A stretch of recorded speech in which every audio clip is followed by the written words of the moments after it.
আসসালামু আলাইকুম ওরহমতুল্লাহি অবরকাতু। কোরআন শিখার সহজ পাঠে সকলকে স্বাগত। কোরআনুল কারিমের আরও একটি গুরুত্বপূর্ণ সূরা নিয়ে কথা বলবো। এই সূরার নাম হচ্ছে সূরাতুল লাহাবি মাক্কিয়া, বাংলায় লেখা আছে সূরা লাহাব। আউযু বিল্লাহি মিনাশ শাইতানির রাজিম। বিসমিল্লাহির রহমানির রহিম। তাব্বাত ইয়াদা আবি লাহাবিন ওয়া তাব। আমি প্রথমে শব্দে শব্দে পড়ছি আপনাদের সুবিধার জন্য। ইয়াদা, এখানে বেশিরভাগ মানুষে ভুল পড়ে থাকেন, তারা পড়েন তিয়াদা। আসল শব্দটা ইয়াদা, এখানে 3 আলিফ টান। আবি, ইবি হচ্ছে 1 আলিফ টান। তানবিনের পরে ওয়াও এসেছে, ইদগমে বা গুন্না। বার পরে জবর আছে, জবরটা বাদ হয়ে যাবে। যেহেতু বার ওপরে তাকদিদ আছে, অতএব এখানে বা আছে দুইটি, এখানে দুইটি জজম একসাথে আছে। যখন ওয়াকফ করে পড়বো আমরা, তখন দুইটি জজম একসাথে ওয়াকফ করতে হবে। আর দুইটি জজম যখন একসাথে ওয়াকফ করা হয়, তুলনামূলক শব্দটা কঠিন হয়ে যায়। তাব্বাত ইয়াদা আবি লাহাবিন ওয়া তাব মা আগনা আনহু মালুহু ওয়া মা কাসাবে। এই শব্দের মধ্যে আরও বেশি ভুল হয়। বেশিরভাগ মানুষ এখানে পড়ে মা আগে না, এখন টানও দেয় না। এখানে মার মধ্যে 3 আলিফ টান আছে। আউ না, গণ কিন্তু কলকলার হরফ নয়। আউ না আনহু মালুহু, মা হচ্ছে 1 আলিফ, হু হচ্ছে 1 আলিফ। হুর মধ্যে কেন টান? উল্টা পেশ হওয়ার কারণে। ওয়ামা কাসাবা, যখন ওয়াকফ করব এই জবরটা জজবে পরিণত হবে। তখন সিন হরফ যায় বা হরফকে ধরবে। সিন বা জবর সাবে, সাবে।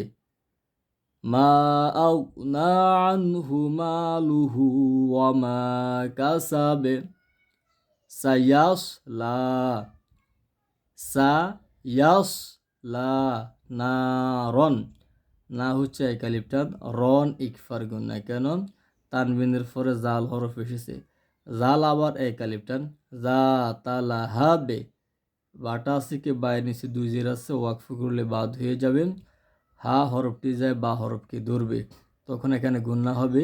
তখন এখানে গুন্না স্যার পড়তে পড়তে কলকলা হবে। এখানে সায়াসলা নারন যাতা লাহাবে, সায়াসলা নারন যাতা লাহাবে ওয়ামরাআতুহু হাম্মালাতাল হাতাব।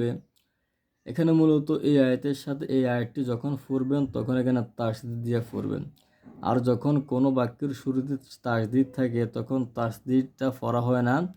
ওই হরফের উপর যা থাকে তা পড়তে ওয়া পড়তে হবে। ওয়া হরফটি যে মিম হরফকে ধরবেন। ওয়ামরাআতুহু, এখানে আপনি চাইলে ওয়াকফ করতে পারেন, আবার নাও করতে পারেন।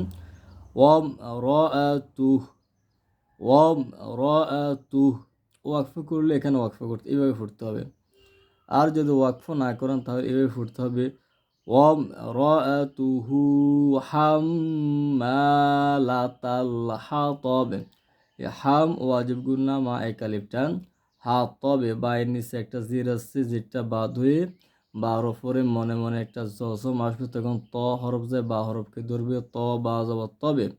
হাম্মালাতাল হাতাব ফি জি দিহা, ফি 1 আলিফ, জি 1 আলিফ, হা হচ্ছে 1 আলিফ। জেরের বাম পাশে জজমলাইয়া, জেরের বাম পাশে জজমলাইয়া, জবরের বাম পাশে খালি আলিফ। ফি জি দিহা হাবেলুম মিম মাসাদ। হাবের কলকলা হরফ 12 উচ্চারণ নিচে। লুম ইদগমে বাগুন্না, মিম ইদগমে বাগুন্না, নুন সেকেন্ডের পরে মিম এসেছে। আর এখানে আমরা ওয়াকফ করব, তাই 2টা জির বাদ হয়ে দালের উপরে মনে মনে একটি জজম আসবে, তখন সিন দাল জবর সাদে হয়ে যাবে।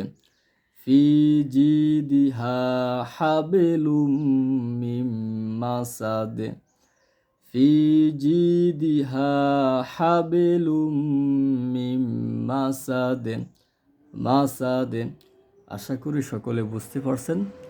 যদি বুঝে থাকেন, ভালো লেগে থাকে তাহলে শেয়ার করতে ভুল করবেন না।